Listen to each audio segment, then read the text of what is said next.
नमस्कार.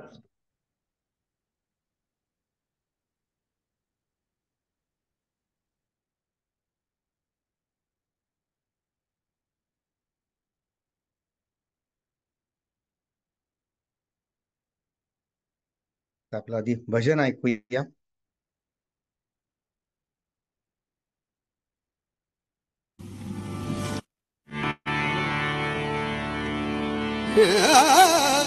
कैवारी हनुमान अमुचा कैवारी हनुमान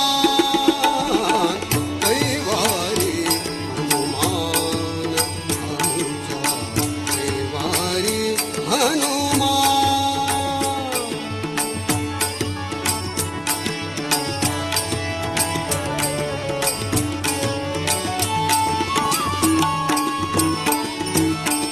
पाठी असता रोज भजेची पाठी असता रोज भजेची वरकड काय गुमान कैवारी हनुमान अनुजा कैवारी हनुमान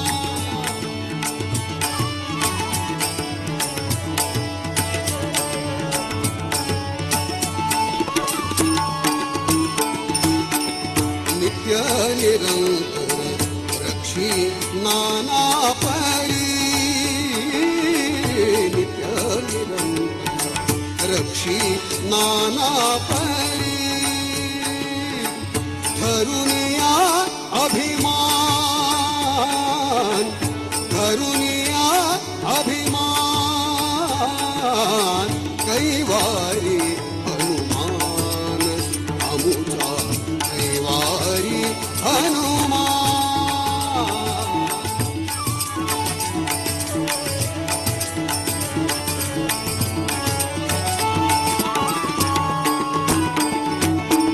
द्रोणागिरी हरी घेऊन आला द्रोणागिरी हरी घेऊन आला द्रोणागिरी हरी घेऊन आला लक्ष्मण प्राण निधान लक्ष्मण प्राण निधान कैवारी हनुमान अमुचा कैवारी हनुमान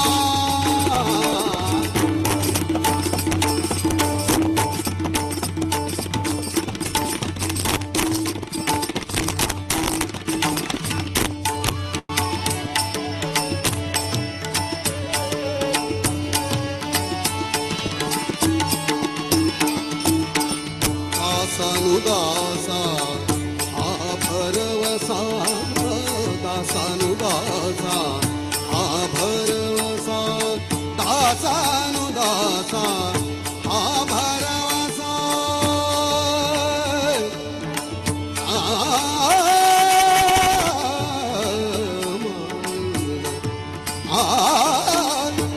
दासानुदासा हा भरवसा दासानुदासा हा भरवसा दासानुदासा हा भरवसा वाहू त्याची आण वाहू त्याची आण कैवारी हनुमान अमुचा कैवारी हनुमान कैवारी हनुमान अमुचा कैवारी हनुमान कैवारी हनुमान अमुचा कैवारी हनुमान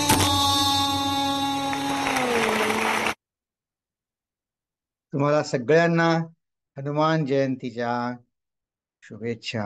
रामदास स्वामी बघा त्याची शपथ घेऊन सांगतायत, दासानुदासा हा भरवसा. तर मला आता आठवण झाली, एक जण इथे भेटले होते. ते म्हणले तुम्ही ओळख दिली, मग म्हणे काय तुम्ही सायंटिस्ट होते काय? मग म्हणे तुमचा ह्या हनुमान जयंतीचा इथे छोटा कार्यक्रम झाला, म्हणे ह्याच्यावर विश्वास आहे का? म्हटलं कशावर विश्वास आहे? नाही म्हणे, सायन्सवर कसा आपला विश्वास आहे. म्हटलं तुमचा सायन्सवर विश्वास आहे, विश्वास काय, विश्वास म्हणजे काय? तर त्यांना मी जे सांगितलं ते आठवण तुम्हाला सांगतो. ही मेरीलँडचीच आठवण आहे. मला काही जणांना ते माहिती असतील, मला असं वाटतं प्रकाशजींना माहिती आहेत. आपले काय नाव त्यांचं, दिवाण, मेरीलँड मध्ये राहतात, कमल दिवाण, त्यांचा मुलगा येतो बघा आता सोमनाथला. हं. त्या त्यांच्या सासूबाई, त्यांची आठवण आहे ही. ते सासू आता नाही आहेत, त्यांच्या सासूबाई नाही आहेत. त्यांना रुमॅटिड अर्थरायटिस भयंकर दुखायचं, पण त्या कधीही त्यांनी तक्रार नाही केली. कायम श्रीरामाचा आणि हनुमानजींचा त्या आराधना करत असत. कधीही तक्रार नाही केली त्यांनी, कधी तक्रार नाही. तर एकदा काय झालं, त्यांचा जो बळावला रुमॅटिड अर्थरायटिस, आणि म्हणले काय करू, म्हणे मला टूथब्रश हातात धरता येत नाही, इतकं दुखतंय. तर ती त्यांची मुलगी म्हणजे, जा आई, मी करते चहा तुला, जा तू, ये, येईल तुला. आणि त्या त्या सांगत तर त्या सांगत माझी आई आली ब्रश करून, तर तिचा चेहरा असा तेजस्वी होता, आणि शक्ती, डोळे तरारलेले असे अगदी आनंदी होते. आणि तिने आल्या आल्या माझी म्हणे दोन्ही खांदे पकडले आणि सांगितलं, पंजाबी आहेत ते म्हणले, गुड्डी, मुझे हनुमान जी के दर्शन हो गए. आणि म्हणली, मला तिनं शपथ घातली, त्या सांगत की मी मी जोपर्यंत आहे तोपर्यंत कोणाला सांगायचं नाही. मग त्या जेव्हा गेल्या त्यांच्या आई, तेव्हा त्यांनी मला ही आठवण सांगितली, की त्या म्हणल्या, म्हणे दुखत होतं तर त्यांचं सिंक ते जुन्या पद्धतीचा एक, मला तुमच्याकडे काही जणांकडे असेल, एक डावीकडे गरम पाण्याचा आणि उजवीकडे गार पाण्याचा नळ, असे दोन वेगळे हे असतात बघा, टोट्या, खूप जुन्या ह्याला. तर तिनं ते म्हणली, कसं तरी करून मी उघडलं, ते ब्रश करत होते, तर म्हणे लघु रूपामध्ये हनुमानजी त्या डावीकडल्या नॉब पासून उजवीकडल्या नाब पर्यंत हातामध्ये गदा घेऊन अशी फेरी मारत होते त्या सिंक वरती.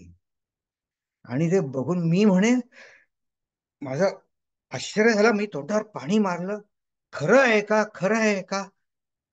आणि मणी बघल्या, बघ बघ, माझी आता बोटं हलतायत, मला ब्रश धरता आला. आणि त्या सांगत त्या दिवसापासून त्यांनी, त्यांच्या चेहऱ्यावरचा तेज कधी मावळलं नाही, हा, शेवटपर्यंत. आता बघा, तुम्हाला काही महिन्यापूर्वी मी इबेन अलेक्झांडरचा अनुभव सांगितला होता, तो न्यूरोसर्जन. तो एक न्यूरोसर्जन म्हणून तो प्रसिद्धी पावला. पण भक्त असतो तो प्रसिद्धीसाठी नसतो, तो आपल्या प्रचितीला जास्ती महत्व देतो. हा, आता बघा तोच अनुभव ह्यांना आला, आणि ह्या तर भक्त. तर हा दासानुदासा हा भरवसा, वाहू त्याची आण. आप माझी लायकी कमी पडते बघा, माझी लायकी कमी आहे. त्यांची ते शपथ घेऊन सांगतात रामदास स्वामी, की वाहू त्याची आण कैवारी हनुमान. आता ठीक आहे, आता हनुमान जयंतीबद्दल एवढं पुरे. आपले आता आधी प्रार्थना म्हणूया, मग आपला समास आपण पुढे सुरू.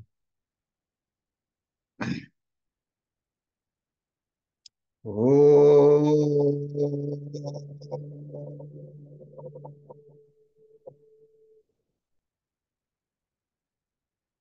ओ,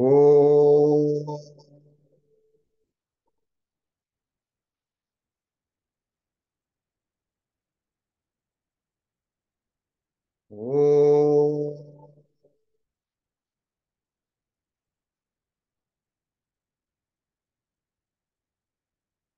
ओम श्री गणेशाय नमः. ओम श्री सरस्वत्यै नमः. ओम श्री गुरुभ्यो नमः. शुका सारिखे पूर्ण वैराग्य जाचे, वशिष्ठा परिज्ञान योगेश्वराचे, कवी वाल्मिका सारिका मान्य ऐसा, नमस्कार माझा सद्गुरु रामदासा. नमस्कार माझा सद्गुरु रामदासा. जय जय रघुवीर समर्थ.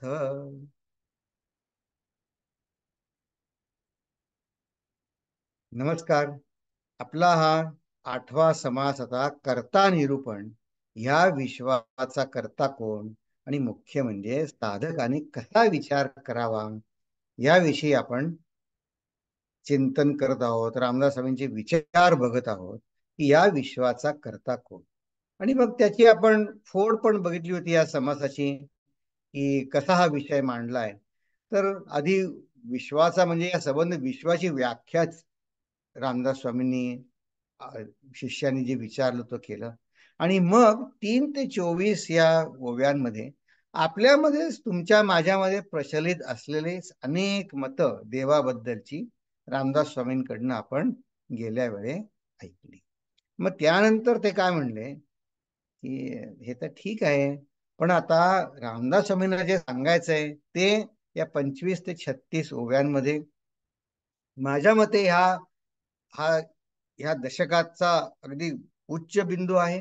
आणि आतापर्यंत आलेल्या दशकांमधल्यापेक्षा हा विषय इथे हा वेगळा आहे. आणि आणखीन एका हायर नॉट्स म्हणतात ना, की आणखीन तरल, आणखीन उच्च भूमिकेवरती समर्थ आपल्याला या ओव्यांमध्ये नेत आहे.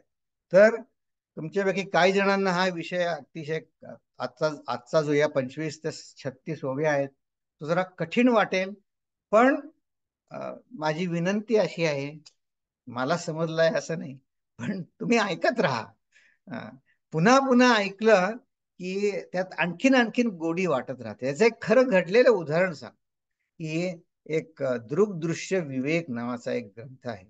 जरा क्लिष्ट म्हणजे त्याच्यात फक्त वेदांत विचार, तर्कावरती, सगळ्या शास्त्रांवरती विचार करून तो एक पुष्कळ, एक फारच महान ग्रंथ आहे. तर त्याला एक आले होते गुरुजींचा ज्ञानयज्ञ चालू होता. शिबिर, ज्ञानयज्ञ नाही, शिबिर. तर ते एक जण, मग सत्संग असतो 2 लेक्चरच्या मध्ये. तर एक जण सांगत होते, गुरुजी तुम्ही जे काय सांगताय ना ते मला काही समजत नाहीये, पण मला खूप मजा येते. गुरुजी गुरुजी म्हणले, हे काय तू विचित्रच बोलतोय. समजत नाही आणि मजा येते असं कसं काय. हं. तर तो काय म्हणला बघा, त्याची गुरुवर श्रद्धा किती. म्हणजे मला मजा येते हे खरं आहे, तो म्हणला गुरुजींना, मला मजा येते हे खरं आहे. ते म्हणे तुम्हीच सांगा मला मजा काय येते, समजत नाहीये तरी. हा. गुरुजी म्हणले कारण मी ह्याच्यात जे वर्णन आहे म्हणले ते तुझं माझं वर्णन आहे. हे तुझ्याबद्दलच चाललंय सगळं, माझ्याबद्दल चाललंय, म्हणून तुला मजा येते. मला त्यांचं उत्तर खूप आवडलं बघा, की हा अनुभव तुम्हाला माहिती आहे मला बरेच वेळा आलेला आहे, की हे असे मोठे मोठे ग्रंथ असतात, मांडुक्य उपनिषद, कारिका वगैरे, ते कुठे सगळं समजतं. पण ते आवडत असं छान आहे, ते तर्क वगैरे फार आवडतात मनाला. मग त्यांनी कसं विचारलं, मला समजत नाही पण का आवडतं, तरी ऐकावं असं का वाटतं. मग गुरुजी म्हणले कारण हे मी सगळं तुझ्याबद्दल, तुझ्या माझ्याबद्दल सांगतोय सगळं हे, म्हणून आवड त्याच्यामध्ये आहे. तर त्या दृष्टीने सांगतो, आपण ऐकत राहू, थोडं कठीण वाटलं तरी. आणि मग आणि आपल्याला दिलासा कसा आहे, हे 36 नंतर अर्थात खूप गहन विषय आहे बरं का हा 25 ते 36 मध्ये. तर आता तुमच्या आमच्यासारखे श्रोते तेव्हा असणार की नाही. तर त्यावेळेस एक त्याच्या समोर बसलेला जो शिष्य, आपण कल्पना करायची, तो एक प्रश्न विचारतो समर्थांना. आणि मग आपल्याला कळेल की हा चला, आपण आपली काही इतकं काय आपण वाईट नाहीये. असं शिष्याने प्रश्न विचारला, मग त्याचं समर्थ उत्तर पण देतात. पण आपलं भाग्य आहे की असा शिष्यांनी प्रश्न पण विचारलाय, आणि मग तो प्रश्न सुद्धा तुम्हाला आवडेल बघा. चला आता आपण पुढे चल. मग आपण गेल्या वेळी कसं बघितलं, श्रोता म्हणे वक्तयासी कोण करता निश्चयेसी.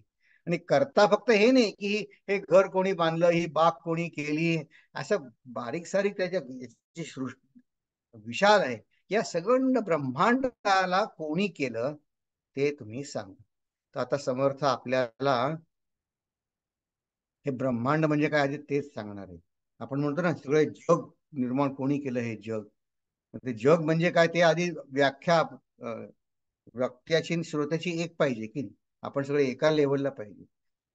पण त्याच्या आधी थोडं डिटोर म्हणून समर्थ काय म्हणले, या सभेमध्ये अनेक बोलके सभानायक होते, त्यांनी अनेक कौतुकाने त्यांची मतं सांगितली. चला म्हणे आधी तेच ऐकू. तरच आपण ही पुष्कळ मतं ऐकली आणि त्यानंतर ही अनेक मतं आहेत, ती मतं का आहेत त्याच्यावर पण आपण विचार केला. आणि ती मतं अशासाठी आहेत, खरी आहे ते, त्याच्यात टीका करायची कारण नाही. कारण ही जी सगळी जी मतं आहेत ती सगळी तुमची आणि माझी मतं आहेत. आपण यातनं सगळे गेलेलो आहोत. तर ह्या का अशी मतं आहेत त्याचं हे प्रश्न आपण गेल्या वेळी बघितले. पण ही आता ह्या 25 ते 36 ओव्याची ही प्रस्तावना आहे की आपला विचार हा स्थलकाल निमित्त या बंधनात चालतो. हा, होमवर्क होतं. होमवर्क कोणी कोणी केलं? होमवर्क कोणी नाही केलं. तर आता असं आहे, बरं आहे, एक चांगलं आहे. आपले दोन वर्ग आहेत, सोमवारचे आणि मंगळवारचे. तर मंगळवारच्या खूप जणांनी होमवर्क केलंय आणि सोमवारच्या कोणीच नाही केलं. पण मला फायदा आहे, मला दोन हे करा. तर आता आपण आज मंगळवारच्या वर्गातले काही ठराविक दोन होमवर्क आपण आज पाहू. पण करा बरं का तुम्ही होमवर्क. मला पाठवलं नाही तरी चालेल. आता मी धरून चालतो की तुम्ही सगळ्यांनी होमवर्क केलंय, मला फक्त पाठवलं नाही ते ठीक आहे. तर आपला विचार हा स्थल काळ निमित्त या बंधनात चालतो. पण आता या प्रश्नाशीच निगडित आहे आपलं रिलेटेड टू, की मी पण विश्वासाचा एक भाग असल्या कारणानं मी विश्वापासून आधी अलिप्त राहून मग मी विश्वाबद्दल विचार करायला पाहिजे की नाही. मग पुढे काय झालं, मग विवेक वैराग्याच्या साधनेने संतच हे खरे अलिप्तपणे विचार करू शकतात. आणि त्याच्यावर आणखीन एक होमवर्कचा प्रश्न होता की उपाधी विरहित विचार आपल्याला करता येतो का, उपाधी म्हणजे काय. की आणखी थोडक्यामध्ये आज आपण आणखी सोपं करू की हे उपाधी विरहित विचार स्थल काला निमित्त हे तर ठीक आहे, याच्यावर विचार करायचा. तर तो कसा विचार, बघा इतके सुंदर विचार आहेत. एकाचे विचार आहे आता पहिला उपाधी बद्दलचा विचार किंवा स्थल काल निमित्ताचा विचार. हे विचार केलं की काय होतं माहित आहे का, एका आचार्यांचं अद्वयानंद म्हणून सध्या जे शिकवत आहेत कोर्स सांदीपनीला, त्यांचं ऐकत होतो मी. ते काय म्हणले, चिंतन आणि प्रगती कशी होते, तर चिंतनामध्ये सगळे आपले आपले विचार ऐकलेले असतील, लोकांचे मुद्दे ऐकलेले असतील, पण त्याचं जे फॉर्म्युलेशन होतं की नाही, वाक्यांचं विचारांचं जे फॉर्म्युलेशन होतं, ते प्रत्येकाचं आपापल्या मतीप्रमाणे आपापल्या बुद्धीनं होतं की नाही. तर त्याला म्हणतात ते ऑर्गॅनिक विचार येतात. मग ते आपल्या मनात येत असल्या कारणानं आपलं अंतरंग शुद्ध व्हायला त्यांनी मदत, या चिंतना.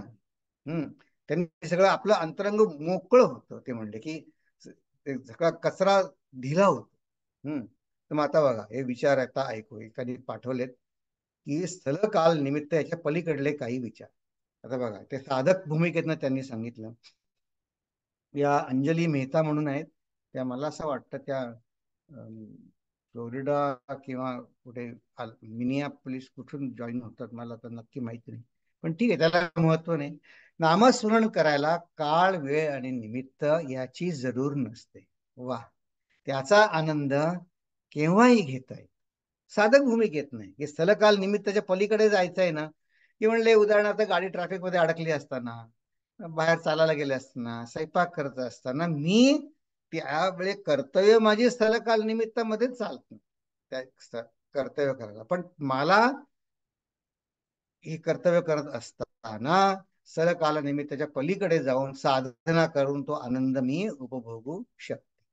दुसरं काय म्हणले, हा, श्वासोश्वास. त्यामुळे माझा श्वासोश्वास कायम चालू आहे. माझं तर कधी श्वासोश्वासाकडे कधी लक्ष पण नसतं. पण बघा त्याला काळ वेळ निमित्ताची कधी, आता सायन्सचा कोणी असल्यामुळे नाही नाही जिवंत आहेस म्हणून ते निमित्त आहे तो श्वासोश्वास करायला, बरोबर आहे. पण माझ्या नकळत श्वासोश्वास चालू. ठीक. आता थोडं काही उपाधीची बद्दल त्यांनी सांगितलं. आता बघा हे अगदी साधे विचार आहेत, पण त्यांनी ना we are thinking in right direction, त्याचं कसे आनंद, मला तर खूप आनंद झाला बघा हे विचार ऐकताना. ते काय म्हणले की आपण देवळात जायला पादत राहणं, त्याला त्या म्हणल्या उपाधी. उपाधी काढून जायला, मग ते म्हणले ती किती चांगली असली तरी त्याचा उपयोग नाही. रस्ता खराब असला, चिखल मातीतून उघड्या पायानी देवदर्शनाला जायचा आनंद. बघा त्यांनी उपाधी सोडली, ते चप्पल महत्वाची आहे, त्यांनी आनंदाने विकत घेतली असेल, पण ती उपाधी सोडली. किंवा म्हणे आम्ही एकदा पिकनिकला गेलो होतो, रस्ता चुकलो, त्या आजकालचं काय GPS, आयफोन, त्यावेळेस म्हणे ती उपाधी, कारण का त्याचा उपयोग झाला नाही. फक्त शेवटी म्हणे नैसर्गिक खाणाखुणांचा उपयोग करून रस्ता सापडला. साधे अनुभव आहेत, पण ते उपाधी समजायला कसे म्हणजे आपल्याला उपयोगी पडले की नाही. आणखीन म्हणले, घरामध्ये रेफ्रिजरेटर नव्हता किंवा वीज नसेल तर म्हणले माठातलं थंड पाणीच समाधान देतं. वा, मला त्यांनी हा वेदांताचे विचार आपल्या नेहमीच्या जीवनात आणले. ते मला म्हणजे ते छान वाटलं की वेदांत हे आपण जे शिकत आहोत त्याचं काही खूप दुसरीकडे कुठे जायला ओढाताण करायला नको, रोजच्या जीवनामध्ये आहे. हा, अरे हे उपाधी आहे, रेफ्रिजरेटर बिघडलाय, वीज नाही आहे. आता मी इथं राहतोय ना, तिथे हे अहो घर 40 वर्ष जुनं आहे. तिथे गेले किती 2-3 वर्ष इथे कोणी राहत नव्हतं. मग ते वीज, ते पोल सगळे जुने झालेत. मग इथली इलेक्ट्रिक कंपनी जी आहे त्याचे ट्रक येऊन त्यांनी ते आता नवीन पोल इलेक्ट्रिकचे उभे करायला सुरुवात केली. मग ते आले होते 6-7 ट्रक आले. मग त्यांना विचारलं मी, त्यातल्या सगळे ते कामगार आलेले, त्यांना त्यांचा जो मुख्य होता त्याला, की तुम्ही वीज बंद कराल त्याच्या आधी आम्हाला सांगाल ना तुम्ही? हो हो म्हणला, सांगेन तुम्हाला, आम्ही आधी नोटीस देऊ, असं तसं असं म्हणला. आणि 10 मिनिटात वीज गेली. तर काय करत होता, त्याचा खांब पडला, काहीतरी झालं, मग दिवसभर वीज नव्हती. पण त्यांच्याकडे इथे बाहेर ते काय म्हणतात, ग्रिल ग्रिल आहे, गॅसवर करायचं. माझा स्वयंपाक ग्रिलवर झाला. त्यावेळेस मी एक उपाधी सोडून दुसऱ्या उपाधीचा उपयोग केला. पण सांगायचं हे असं की आपण अवलंबून असतो आणि मग त्याच्याकडे, अरे हे नसेल तर कसं होईल, असं ती उपाधी एक लक्षातच येत नाही की ह्याच्या व्यतिरिक्त स्वतंत्र मला अस्तित्व आहे. हे कळलं की माझं अस्तित्व स्वतंत्र आहे की नाही. हो, माझं अस्तित्व स्वतंत्र आहे, मी त्यांच्यावर अवलंबून नाही. तर ठीक आहे. आता आणखीन एक साधकाचे विचार आपण आहेत. हे श्याम देशपांडे म्हणून आहेत, ते आपल्या वर्गाला पुण्याहून जॉईन होतात. तर त्यांनी फार सुंदर विचार केले. आता लक्ष देऊन ऐका. ते म्हणले की स्थल या बंधनातून मुक्त आनंदाची कल्पना अनुभव असू शकतो असं वाटतं. की स्थलापासून त्यांना सोपं वाटत, की मुक्त व्हायला सोपं वाटत. कसं की आपल्याला काही शारीरिक अस्वास्थ्य नाही, याचा आनंद स्थलनिरपेक्षपणे अनुभवता येईल. वा, की आम्हाला काही रोग नाही.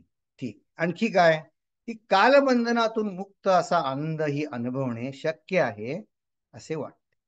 जसं की आपल्या प्रिय व्यक्तीचा निरपेक्ष स्नेह आपण आयुष्यभर गृहीत धरू शकतो.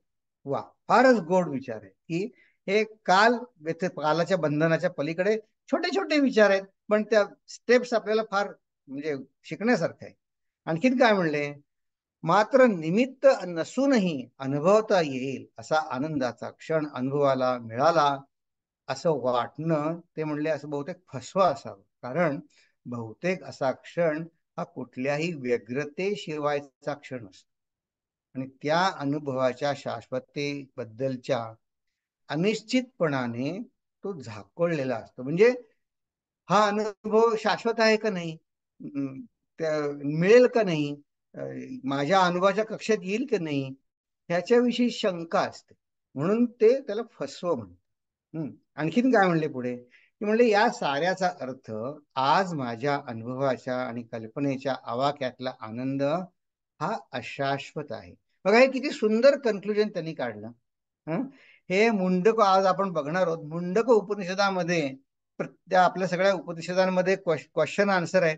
तर तो विद्यार्थी गुरुकडे जाऊन अगदी अशाच तऱ्हेचं वाक्य म्हणतो की मी आतापर्यंत अनुभवलेले सगळे अशाश्वत आनंद आहे, नको मला, ते बास झाले, आता मला खरा शाश्वत आनंद द्या, असं म्हणून तो गुरूंकडे येतो.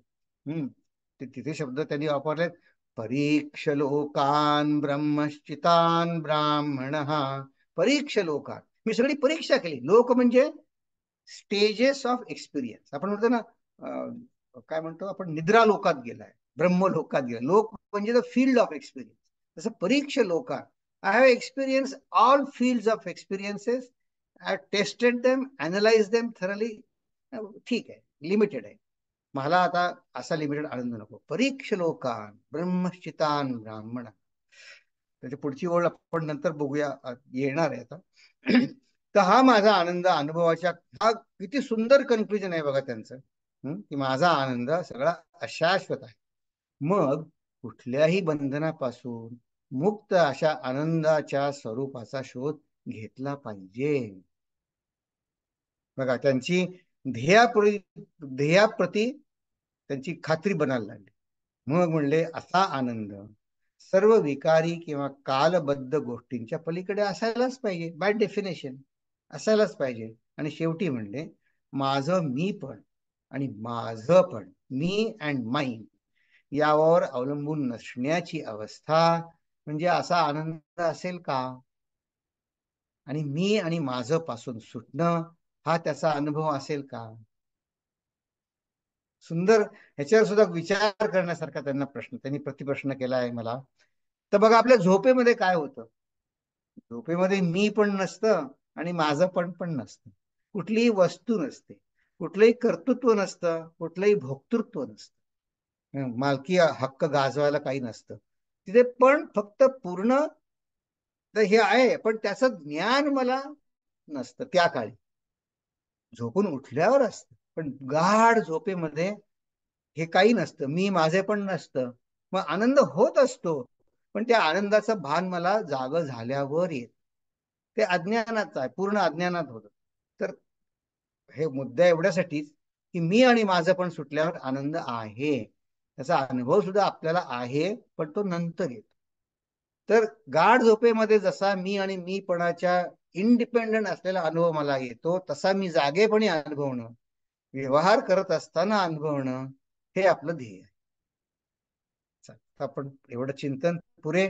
पण मला असं वाटतं की आता बघा, यांनी आता या दोघा जणांनी एक 10-12 मुद्दे आपल्याला सांगितले. तर आपण एक 10-5 मिनिटात वाचले, पण त्यांनी त्याच्यावरती किती चिंतन केलं असेल की नाही. 4-5 तास चिंतन केल्यावर ते लिहून काढून बघा त्यांची साधना. बघा, तर आपण करूया चिंतन, तुम्ही सगळे करत असालच. तर आता आपण पुढेच की भगवद्गीतेवरच कसं आहे हे, की स्थलकाल निमित्त उपाधी विरहित कसं. तर बघा, दुसरा अध्याय भगवद्गीतेचा, दुसरा अध्याय हा संबंध भगवद्गीतेचा सार आहे असं मानतात, हो की. तर त्याच्यामध्ये सुरुवातीला भगवंत अर्जुनाला त्याचा ज्ञान मार्ग सांगतात, पण that was too much for under that state. मग ते त्याचा लायक होण्यासाठी कर्म मार्ग सांगतात. आणि मग त्याचं निगमन, कन्क्लुजन, या दोन्ही त्यांच्या ऍडव्हाइसेस, दोन्ही उपदेशांचं कन्क्लुजन ते पुढच्या ह्या 52 आणि 53 या श्लोकात करतात. आणि काही ज्ञानी लोकांच्या मते भगवद्गीता इथे सांगून संपली, म्हणजे उपदेश. पण आपल्या आपल्या सुदैवाने अर्जुन प्रश्न विचारतात आणि मग पुढच्या आणखीन 16 अध्याय पुढचे आहेत. पण ते काय म्हणले, हे निगमन काय केलं कर्म मार्गाचं, थोडक्यात बघू, आपल्याला जेवढं आहे तेवढंच बघू. हे सगळे रामदास स्वामींनी सगळ्या देवता सांगितले आहेत ना, त्या देवता कशा, ती मत का आहेत त्याचा विचार चाललाय बरं. तर ह्याच्यावर फक्त आपण श्रोतव्यस्य श्रुतव्यस्य निर्वेदन, हा निर्वेद शब्द हा मुंडक उपनिषदातनं घेतलेला आहे. की गीता हे सर्व उपनिषदांचं सार आहे असं आपण म्हणतो की नाही. तर हे निर्वेद शब्द तो ब्रह्मचारी काय म्हणतो, परीक्ष लोकान ब्रह्मशितान ब्राह्मण हा निर्वेद मायात न आस्ती अस्ति कृतेन, म्हणजे काही करून किंवा नाही न करून हे या जगातला आनंद तेवढाच आहे. तर मला निर्वेद म्हणजे I want to go beyond, beyond जायचंय. बियॉन्डचं कसं म्हटलं ते, श्रोतव्यस्य श्रुतस्य, म्हणजे जे काही ऐकण्यासारखं आहे, जे काही ऐकलेलं आहे किंवा नाही पण ऐकलंय, या सगळ्याच्या पलीकडला आनंद मला पाहिजे. आपण कर्म मार्गाची महतीच कशात आहे. आपण म्हणतो, हो तुम्ही एवढं एवढं कर्म केलं का, पण ते नाही केलं. मग मग ते करायचं आणखी. ते कर्मासाठीच नाही करायचं, तर कर्म हे फक्त चित्तशुद्धीसाठी आहे. विवेक चूडामणी ग्रंथामध्ये शंकराचार्य काय म्हणतात, चित्तस्य शुद्धये कर्म न तू वस्तूपलब्धये. वस्तू म्हणजे परमात्मा. अध्यात्मामध्ये वस्तू हा टेक्निकल शब्द आहे. वस्तू म्हणजे परमात्मा. आपण कुठलं कर्म करून परमात्मा प्राप्त करू हे कधीही शक्य नाही. वस्तुसिद्धी विचारेण. ते म्हणतात वस्तुसिद्धी विचारणं, हे चिंतन करण्यानेच वस्तुसिद्धी होईल. मग तू कोटी कर्म कोटी भी, असं म्हणले पुढे त्या श्लोकामध्ये शंकराचार्य. तर हे कर्ममार्गाचं निगमन केलं आणि पुढे ज्ञान मार्गाचं निगमन केलं. ही श्रुती म्हणजे वेदांताचं ज्ञान. वेदांत श्रुती ही प्रतिपन्नाते, म्हणजे त्यातले सगळे वादविवाद, म्हणजे वेदांत वाक्ये विचित्रे, असा रामदास स्वामींनी दासबोधामध्ये एका ठिकाणी म्हटलंय की अनेक कॉन्ट्रडिक्टिंग स्टेटमेंट्स वापरतात, वाटतात आपल्याला उपनिषदामधल्या ज्ञान मार्गातल्या. म्हणून हे सगळे वेगवेगळ्या देवदेवता आपल्याला विभिन्न का वाटतात. एक म्हणले शंकरी, एक म्हणले नाही बनशंकरी, एक म्हणले राम, एक म्हणले कृष्ण. हे सगळं वेगवेगळे का वाटतात, कारण ते मला कन्फ्युजिंग वाटतात. ते कन्फ्युजिंग कसं, जो स्त्रोत आहे, मूळ ज्ञान आहे ना, त्याच्यामध्ये भेद नाही, ते एक जिन्सी आहे. त्याचं एक उदाहरणार्थ सांगतो कसं. आता सूर्य हा प्रकाश, आपल्या सगळ्या आपल्याला जे विश्व ज्ञात आहे त्याचा प्रकाशाचा सोर्स काय आहे? सूर्य. सूर्य हा जो आपला आहे तो. मग त्या सूर्याला जर आपण विचारलं, अरे सूर्या, तुला अंधार म्हणजे काय मला सांग. मग सूर्य काय म्हणेल? मला नाही माहिती अंधार म्हणजे काय. तुम्हीच मला सांगा अंधार म्हणजे काय. तुला अंधार माहित नाही? म्हणले नाही, दाखव मला कुठे अंधार आहे. मला नाही माहिती की अंधार काय आहे. मग आता सूर्याच्या दृष्टिकोनातनं अंधार, तो म्हणतो, सूर्य म्हणेल अंधार या जगात नाहीच आहे. बरोबर आहे सूर्याच्या दृष्टिकोनातनं, पण माझ्या दृष्टिकोनातनं अंधार पण आहे आणि उजेड पण. ऐक असे आता मतविरोध दिसला की नाही. पण ज्याला दोन्ही माहिती आहे तो काय म्हणेल, हा हे दोन्ही बरोबर आहे. तो म्हणून संतांना कुठल्याही देवदेवतांमध्ये विरोध दिसत नाही. संतांना आपल्याला दिसतो, संतांना नाही दिसत. तर हे इथे म्हणले की ह्याच्या पलीकडे जेव्हा तू जाशील, आता इथे निश्चला शब्द वापरलाय बघा. आणि अविचला दोन शब्द वापरले. ही बुद्धी माझी निश्चल पाहिजे, आणि समाधा वचला बुद्धी ही मला समाधान मिळून माझी बुद्धी स्थिर होईल, तेव्हा तुला योगम वापससी, तेव्हा तू जुडला जाशील कशाशी? या अत्यानंदाशी. जसं आता श्याम देशपांडे म्हणले की स्थलकालाच्या पलीकडे असलेलं ज्ञान, मी माझे पण सोडणं. हे मी माझे पण ते त्या अंजली मेहताने सांगितले तसं उपाधीमुळे झालेलं आहे. तर हे 52-53 श्लोकांच्या पलीकडे जाण्याचा जो मार्ग आहे तो आज रामदास स्वामी आपल्याला सांगतात. बघा हा फारच गंभीर विषय. तर आता तुम्ही आपलं मला माफ करा की आपल्या त्या ओव्यांचा अर्थ आपण बघू. तर आता पुढेच या ओव्या आपण गेल्या वेळी बघितल्या. एक म्हणती करता देव, एक म्हणते कुठला देव आलाय कोण, आपापला अभिप्राय बोलते झाले, असं पुष्कळ ओव्या आपण बघितल्या. मग कोणी असा काय एक शब्द वापरतो, हाफ बेट वेदांती असतात, ते म्हणतात नाही नाही हे सगळं माया आहे. हो माया आहे. एक म्हणती जीव करी, ते हाफ बेक का? का असं आहे, मी वेदांत बरेच वेळा माझ्या सोयीसाठी वापरतो. म्हणजे कसा, की जेव्हा मला काही करायचं नसतं ना, एखादं काम मला करायचं नसतं ना, ते आम्ही काय म्हणतो, इफ गॉड परमिटिंग झालं तर बघू. असं म्हणतो की देवाची इच्छा असेल तर होईल. आता ते मग समजा एखादं काम नाही झालं, मी अयशस्वी झालो, मग तेव्हा म्हणतो जाऊ दे आता, शेवटी शरणागती हेच खरं. मग तेव्हा शरणागती इज लाईक अ डिफिटिस्ट मेंटल. तर आपल्या सोयीनुसार. मग तसं नाही. मग म्हणजे माझी धड शरणागती पण नाही, धड ज्ञान पण नाही, माझं काहीच नाही. तर असं म्हणले, एक म्हणती माया करती, एक म्हणती जीव करते, असा सगळा गोंधळ आहे. एक म्हणते सर्व करती प्रारब्ध योग, एक म्हणती प्रयत्न करी. मग हे सगळे आपण गेल्या वेळी आपण हे विचार बघितले. शेवटी काय म्हणले, जोही जो देव मानला, करता म्हणती तयाला, ऐसा लोकांचा गलबला ओसरेना. आता हा गलबलाचा आपण सुद्धा आणखीन अनालिसिस केलं. तर आणखीन काय सोपं, शेवटचं ते सगळे आपण मुद्दे बघितले की to consider part as a whole, तेवढ्यालाच खरं मानणं, की माझ्या अल्पबुद्धीला सगळं कळतं. हे खरं मानणं, किंवा not open to new ideas. Not open to new ideas हे पाहिजे. ते कसं तुम्हाला सांगतो. आता आपण या पुढच्या मोबाईलमध्ये बघू का not open to new ideas, किंवा आपल्या साधनेला कुठला अहंकार आपल्या आड येतो. तर बघा समर्थ रामदास काय म्हणतात बघूया. आपुलाल्या स्वाभिमानी निश्चयेची केला म्हणे. मीच मनाने ठरवलं बरं का, स्वाभिमान निश्चयेची केला म्हणे, पण तो निश्चय बरोबर आहे का नाही याचा विचार पहाणे घडीची ना. हम्म बहुलोकांचा बहुविचार, अवघा हो द्या बाजार, परंतु याचा विचार ऐसा आहे. आपल्या स्वाभिमानाने निश्चय केला म्हण. तर एक विनोद मला आठवला. एक विनोद नाही, खरं एक घडलेली घटना आहे बरं का, विनोद नाहीये. हे जे आता आजकाल तर जीपीएस आहे त्यामुळे रस्ता सापडायला सोपं असतं. पण खूप काही वर्षांपूर्वी जेव्हा जीपीएस वगैरे नव्हती, प्रचलित नव्हती, मग ते रस्ता विचारायला लागायचा, डायरेक्शन्स वगैरे. म्हणजे हे नवरे असतात ना, त्यांना कधी त्यांना डायरेक्शन विचारायला त्यांना काय माहिती, त्यांना विचारायचं नसतं डायरेक्शन. त्यांना डायरेक्शन नाही विचारायची कोणाला. ते घडलेली घटना आहे, तुम्हाला सांगतो. हम्म शोभणांना माहिती असेल ते. आता दोघे नाहीयेत बिचारे, वासंती आणि श्रीकृष्ण. एक दादानीच सांगितली आठवण. ते म्हणले चुकलो मी रस्ता. त्याने आम्हाला वाटलं 15 मिनिटावर घर आहे जवळ. तर म्हणले अहो पाऊण तास झाला, शहर संपलं तरी येई ना काही म्हणे. वासंत ते सांगत होत्या. मी म्हणे सांगते विचारा विचारा म्हणे, हे ना रस्ते विचारायचं नसतं म्हणे डायरेक्शन कोणाला.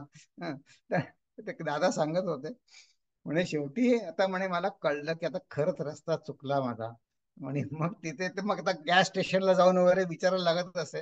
मग ते त्या 7-Eleven मध्ये म्हणे मी गेलो, आणि मीच गेलो म्हणे धावत, आणि त्याला सांगितलं की हा रस्ता असा असा आहे, कुठे जाऊ सांग. तो म्हणला हो म्हणे तुम्ही खूप लांब आलात, तुम्ही म्हणे यू टर्न करा. तर ते दादा काय म्हणले, मी म्हणे त्याला सांगितलं तुला मी $100 देतो, पण यू टर्न सोडून कुठलाही रस्ता सांग. म्हणे माझी बायको गाडीत बसले, तर वासंतताई म्हणल्या मी म्हणे त्याच्या असताना सांगितलं मी ऐकलंय सगळं याच, चला आता मुकाट्याने म्हणले.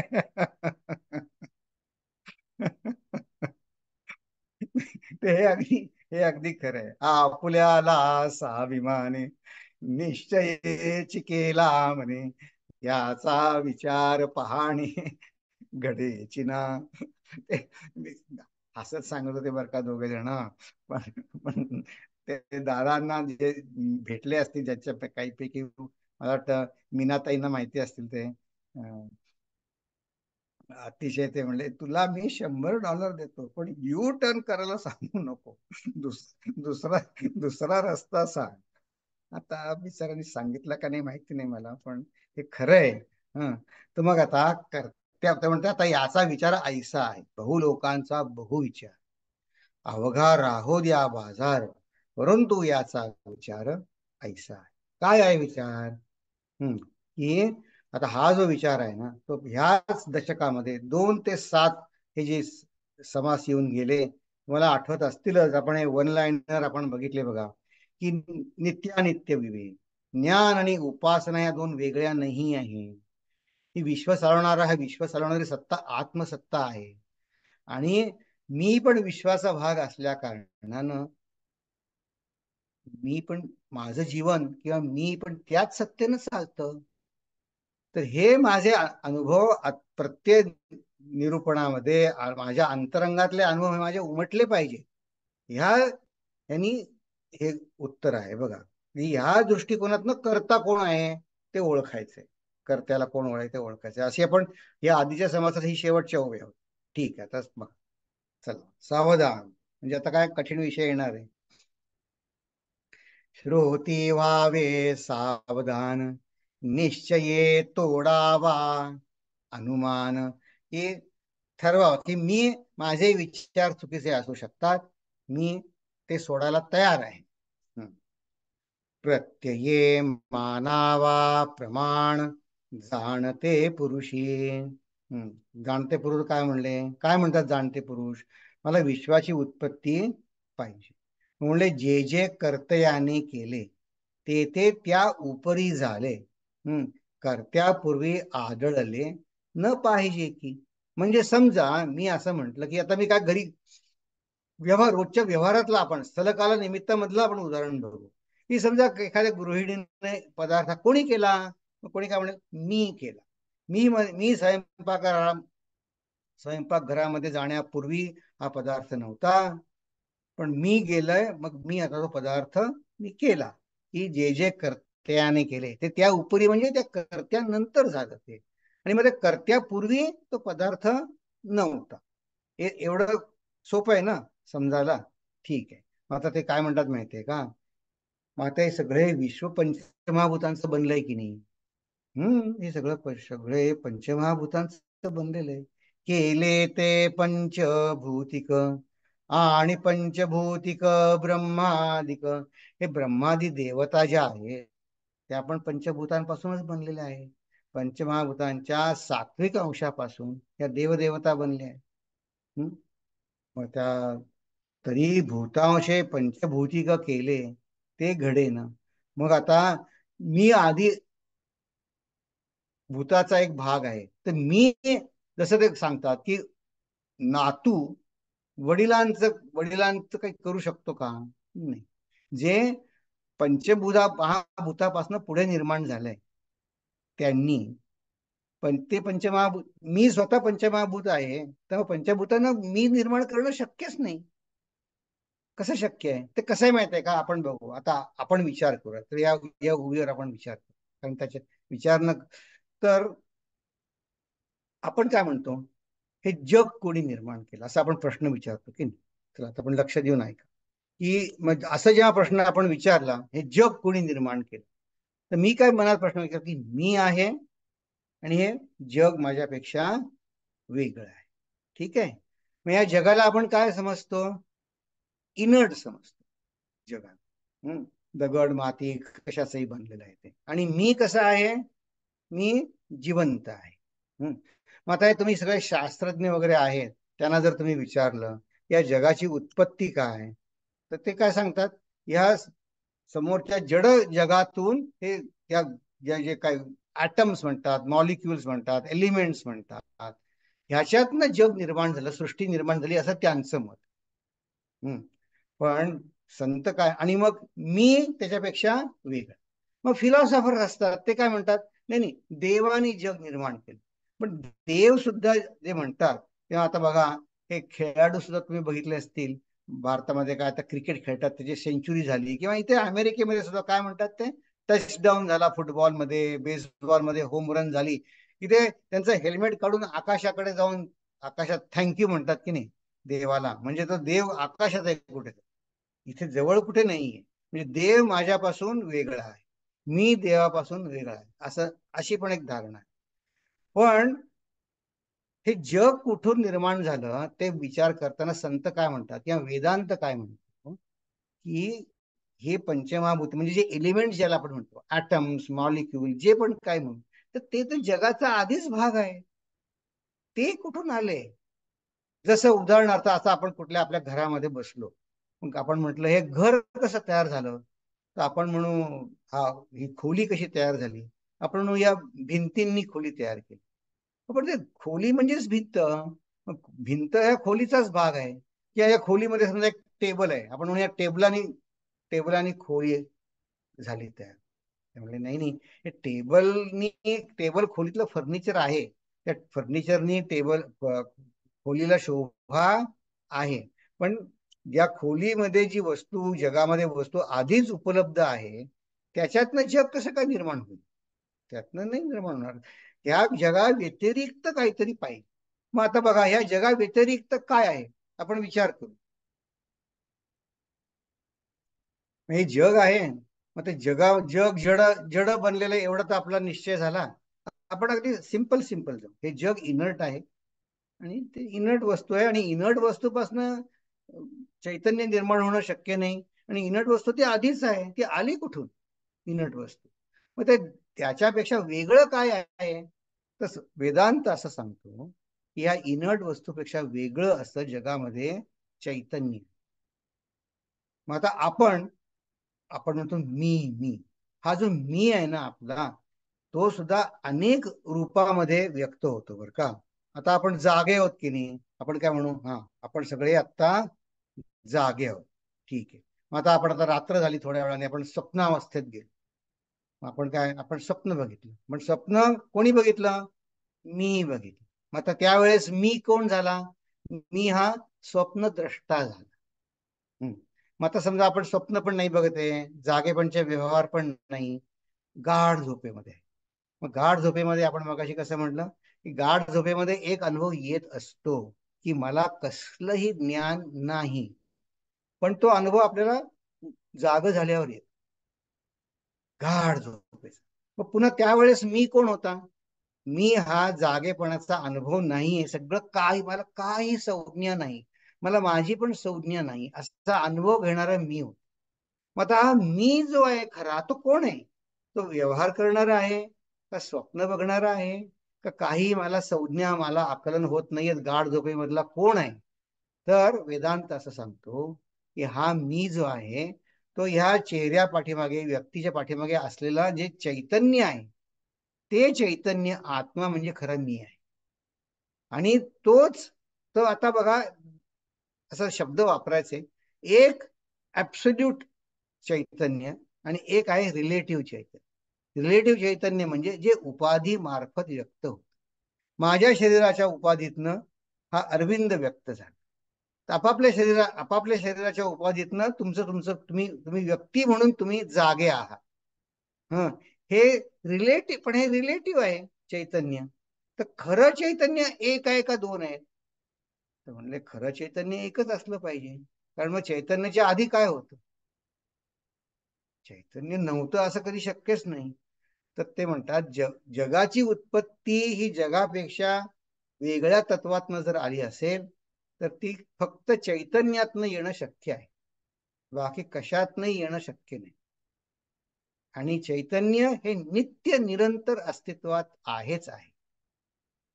आता हा सारांश आपण आणखीन या पुढच्या ओव्यामध्ये बघू की पंचभूतास वेगळे करावे, मग कर्त्यास ओळखावे. ते आता आपण सोप्या भाषेत केलं की पंचभूतास म्हणजे माझं शरीर मी बाजूला ठेवलं, जे झोपेमध्ये आपण ठेवतोच, त्यातनं फक्त ममता त्यातनं काढून घेतो आपण, आपली संवेदना काढून घेतो. मग कर्त्यास ओळखावे, पंचभूतिकते स्वभावे कर्त्यास आहे. मग पंचभूतांपलीकडे जे चैतन्य आहे ते सध्या मला फक्त उपाधी मार्फत जाणीव आहे, मला त्याची उपाधीतनं ते व्यक्त होते. पंचभूता वेगळे निर्गुण, तेथे नाही करते पण, निर्विकारास विकार कोण लाभू शके. हे जे चैतन्य आहे, जे निरुपाधिक आहे, त्याला करते पण कसं काय लावणार? कारण म्हणले निर्गुणाला कर्तव्य न घडे आणि सगुण हे झाल्यात सापडे. म्हणजे काय, हे जे रामादी अवतार, जे आपण सगुण अवतार जे म्हणतो, त्यांना पण आई बाबा होते की नाही? भगवान तर श्रीरामाला आई बाबा होते की नाही? त्यांना या जगात अवतार घेण्यासाठी जगाचे नियम पाळायला लागले त्यांना, जगाचे. मग ते सगुण आहे, ते झाल्यामध्ये सापडे. आता कर्तव्यता कोणेकडे बरे पहा, कोणा कर्तव्य खरं कोण देणार? तुम्ही म्हणाल हे काय किती कॉम्प्लिकेटेड अरविंद, काही समजत नाहीये. आता बघू की हे जे आहे ना, ह्या ज्या ओव्यांमध्ये सांगितलं ते संतांना साधनेनी, त्यांच्या साधनेनी अकर्ते पण त्यांना साधलेलं असतं. ते व्यवहार म्हणून आपल्यामध्ये कर्म करतात, व्यवहार म्हणून, पण ते अकर्तेपणे करतात. आपल्याला दिसतं की त्यांनी केलं, पण खरं त्यांनी केलेलं नसतं. ते चैतन्याशी एकरूप झाले असल्या कारणानं त्यांच्याकडनं ते सहज घडलेलं असतं कर्म. ते कसं, त्याचं मी तुम्हाला उदाहरण सांगतो आणि मग आपण थांबू. ह्या ओव्या जरा काय म्हणतात, हेवी डोस आहे, पण आपण त्याच्यावर पुन्हा विचार करू. पण संतांच्या अकर्तेपणातनं आपल्याला, अकर्तेपण कसं की निर्विकारास विकार कोण लावू शकेना. आपण बघा, आपण कुठलंही कर्तेपण आपण केलं, आपल्याला त्याचा अभिमान येतो की नाही, आपण केलेल्या कर्माचा? संतांना नाही येत अभिमान त्याचा. त्यांच्या हातनं ते सहज घडलेलं असतं. ते कसं ते तुम्हाला सांग. बघा की हा आता आपल्याकडे से चीज नावाचं पुस्तक आहे आपल्या लायब्ररीमध्ये. आता आम्ही ते कॉम्पिटिशन करतोय ना मे 4ची, त्याच्यामध्ये असे आम्ही वेगळे फोटो करतोय. त्यामध्ये हा जो फोटो आहे त्याच्यामध्ये एक चेन्नई मधला एक डॉक्टर नुकता ग्रॅज्युएट झाला होता, MBBS झाला होता. तो काय म्हणतात, चिन्मय युवा केंद्रात तो होता. तर ग्रॅज्युएट झाला, त्याला परीक्षा पास झाली. आणि त्यावेळेस काय झालं, हे आता मला असं वाटतं 84-85 सालचं गोष्ट आहे ही. पूज्य गुरुदेवांना अंदमान निकोबारला जायचं होतं. तिथे त्यांचा यज्ञ होता. तर त्यांना बरं नव्हतं तेव्हा. तर त्यांच्या बरोबर एक डॉक्टर नेहमी त्यांच्या बरोबर असे. मग त्यांना कोणी मिळाला नाही, तर ह्याने या चिक म्हणला, त्याला विचार तू जातोस का. हो, त्याला इतका आनंद झाला. तो म्हणतो, पूज्य Gurudev was my first patient. तर तो अगदी आनंदाने तयार झाला. हा. आणि मला आनंदाची सांगायची बातमी अशी की ते मला भेटले बघा इथे सॅन अँटोनियो मध्ये. हा. त्यांचं नाव आहे व्यंकट व्यंकट श्रीनिवासन. त्यांच्याकडे तो फोटो बघितल्यावर मला त्या से चीज मधल्या पुस्तकाची त्यांनी मला आठवण करून दिली. तर त्यांनी सांगितलेली आठवण तुम्हाला सांगतो, अकर्तेपणाची. तर ते काय म्हणले, मी ग्रॅज्युएट झालो म्हणे त्यावेळेस काही मेडिकलचं इतकं हे नव्हतं महत्व, इतकं खूप म्हणजे सगळेजण ओके झालं, डॉक्टर झाला ठीक आहे, काय त्यात विषय झाला. आणि मला म्हणे जायला मिळालं गुरुदेवांबद्दल. तर मला म्हणे मनात फार इच्छा होती की मी गुरुदेवांना असं तपासताना किंवा असं फोटो माझा पाहिजे होता मला. तर म्हणे ते ना त्यांनी मला सांगितलं होतं फक्त की म्हणले ऑर्गनायझरनी म्हणून पाठवलंय म्हणून तू आलायस माझा सकाळी फक्त म्हणे फक्त मला तपासून जात जा तू, मला काही नाही झालेलं असं असं त्याला सांगितलं. मग सकाळी तो जायचा. तर झाले 4-5 दिवस झाले सकाळी त्याला तपासायचं म्हणे, मला बाकी काहीच काम नव्हतं. सकाळी एकदा त्यांचं BP बघायचं. तर मग म्हणे फोटो काढायला काय, तर त्या अंजली सिंग, तुम्हाला नाव ऐकून माहिती असेल. तर त्यांना यांनी या श्रीनिवासने सांगितलं, व्यंकटने सांगितलं की उद्या मी असं असं जातो मी त्यांच्याकडे सकाळी. आणि म्हणजे मला कोणीच ओळखत नव्हते या कॅम्प मधले आलेले. आणि त्यांना म्हणत, हा कशाला आलाय इथे, काय कोण आहे काय माहिती. आणि मलाही म्हणे ते जास्ती इंटरेस्ट नव्हता, खूप कळत नव्हतं त्या कॅम्प मध्ये. तर म्हणे मला फोटो काढायला मिळत नव्हतं आणि ते मला कोणी जवळ जाऊ देत नव्हते म्हणे गुरुदेवांच्या. तर मी म्हणते अंजलीला सिंगला सांगितलं की असं असं मी डॉक्टर आहे, मी असं त्यांचा सकाळी तपासतो त्यांना दररोज, तू येऊन फोटो काढ माझा तिथे. तर म्हणे त्या दिवशी मी गेलो, मी अकर्तेपणाचा सांगतोय हा. म्हणे त्या दिवशी मी सकाळी, आता म्हणे तो त्या दिवशी, आता दुसऱ्या दिवशी सकाळी कॅम्प संपायचा, आदल्या दिवशी मी गेलो. आणि त्या सकाळी बोलवायचे ते. तर मी अंजली सिंगला चहा, पहाटे 4ला आली ती बरोबर. म्हणजे मी गेलो त्यांच्या खोलीमध्ये. गेल्याबरोबर त्यांनी म्हणे माझ्याकडे असं नुसतं तिरक्या नजरेने बघितलं, म्हणे नॉट नाव, आणि ते गेले खोलीमध्ये. मी म्हणे अंजली सिंगकडे नुसतं बघितलं, म्हणे गेले गेले आता नाही. नाही गेले, परत आलंय सगळे, काहीच झालं नाही दिवसभर. शेवटी मग म्हणले आता बहुतेक नाही होणार. तर संध्याकाळी सत्संग चालू होता. सत्संग थांबल्यावर ते म्हणले, अंजलीला सांगितलं, हे कम हिअर. म्हणे people must be thinking who is this young boy and why he has come here. Let me introduce you, he is a doctor. हा, कम ऑन व्यंकट. आणि म्हणून ये मला तपास म्हणून तो फोटो काढला तिथे त्यांना बोलवून. म्हणजे लोक म्हणतील हा कशाला आलाय इथे. अं, अं, ती अंजली सिंग धावत जाऊन ते कॅमेरा घेऊन आली, फोटो काढला. तर नंतर त्यांनी गुरुदेवांना सांगितलं, थँक्यू, असं मला म्हणे खूप इच्छा होती तुम्ही. मला हो का म्हणे. म्हणे आज माझी तपासलं नव्हतं म्हणून तुला सांगितलं मी. त्यांनी त्याचं काही करते पण त्यांच्याकडे घेतलं, मुळी सुद्धा. आणि त्यांनी मोठ्या त्याच्या सर्टिफिकेटच्या बाजूला ते इथं आहेत सॅन अँटोनियो मध्ये. ते म्हणले, माझं एवढं भाग्य, he was my first patient. माझं पहिलं इंजेक्शन इन्सुलिनचं म्हणे मी त्यांना दिलेलं आहे. त्यांना दिलेलं आहे. आणि त्या सुंदर आठवणी सांगतात. ते अकर्ते पण संतांनाच फक्त जमत, की व्यवहार तर चालू ठेवायचा, पण करते पण. आता ह्याच्यावर संतांच्या आणखीन पुढच्या ज्या गोष्टी आहेत की याचा विचार कसा करायचा. कारण एका गृहिणीने विचारलं मला की माझा मुलगाही असंच म्हणतो की मला तू का ओरडते, मी अभ्यास नाही करत तर, मला ग्रेड माझ्या खाली येत तर, मी करता नाहीये. तर म्हणे मुलगा असं म्हणला तर मी काय करू. तर असं आहे हे, अ, कर्तव्य आपण करायचंच आहे. फक्त या कर्तव्याच्या पलीकडे, हम्म हम्म श्रुतीवी प्रतिपन्न, आता त्याच्या पलीकडे जायचंय, निर्वेद माया, त्याच्या पलीकडे जाऊन, पलीकडे म्हणजे I need to be, those should fruits of action, my selfishness should be a non issue to me. ते म्हणजे त्याच्या पलीकडे जायचं. ते म्हणजे आपण सुद्धा आपल्यामध्ये सुद्धा तेच चैतन्य खेळत असल्या कारणाने आपण सुद्धा त्याच अनुभवाला, त्याच आनंदाला पात्र हो, की जो स्थल काळा निमित्ताच्या पलीकडे असेल, जो रामदास स्वामी आपल्याला देऊ इच्छित आहे. पण आपल्याला हे जरी आजचं समजायला थोडा त्रास असला तरी आपल्याला धीर सोडायचं कारण नाही. कारण शिष्याचा जो प्रश्न आता तुम्ही ऐकाल तर तुम्ही म्हणाल वा, मला पण काही आशा आहे. तर तो शिष्याचा प्रश्न आपण पुढच्या सोमवारी बघू. आता मी इथं थांबतो, मला नंतर आता दुसरी मीटिंग आहे. तर प्रार्थना म्हणतो, मग आपण काही चर्चा करायची असेल तर करू. ओम पूर्णमद पूर्णमिदम पूर्णात् पूर्णमुदच्यते पूर्णस्य पूर्णमादाय पूर्णमेवावशिष्यते. ओम शांती शांती शांति. हरि ओम श्री गुरुभ्यो नमः. हरि ओम. अरे अंजनी, तुम्ही आलायत का?